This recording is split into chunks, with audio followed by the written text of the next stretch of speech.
आज तक आपने सुना होगा कि इब्लीस हमेशा इंसान को इबादत से गुमराह करने की कोशिश करता है, मगर आज की यह कहानी इतनी अजीब है कि इसे सुनकर आप हैरत में पड़ जाएंगे। एक शख्स अंधेरी रात में नमाज अदा करने के लिए अपने घर से निकला।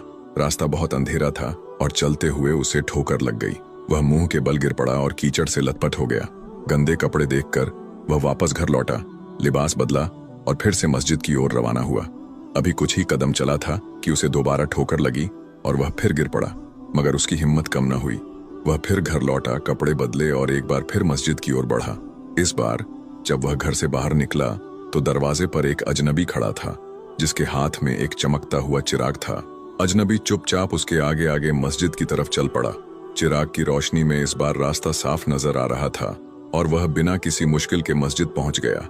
मस्जिद के दरवाजे पर वह अजनबी ठहर गया और नमाजी अंदर चला गया। नमाज अदा करने के बाद जब वह बाहर निकला तो देखा कि वह अजनबी अभी भी खड़ा था, मानो उसे घर छोड़ने आया हो। नमाजी को अजनबी पर शक हुआ और उसने उससे पूछा, आप कौन हैं? अजनबी ने जवाब दिया, मैं इब्लीस हूं। यह सुनकर नमाजी हैरान रह गया और बोला, शैतान मुझे मस्जिद तक कैसे छोड़ने आया? तेरा काम तो लोगों को गुमराह करना है। इब्लीस हंसते हुए बोला, जब पहली बार तू गिरा तो अल्लाह ने तेरे सारे गुनाह माफ कर दिए। जब दूसरी बार गिरा तो अल्लाह ने तेरे पूरे खानदान को बख्श दिया।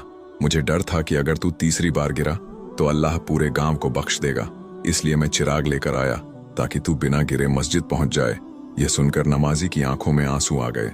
उसने सजदे में गिरकर अल्लाह का शुक्र अदा किया कि उसकी मेहनत और नियत को अल्लाह ने कबूल कर लिया।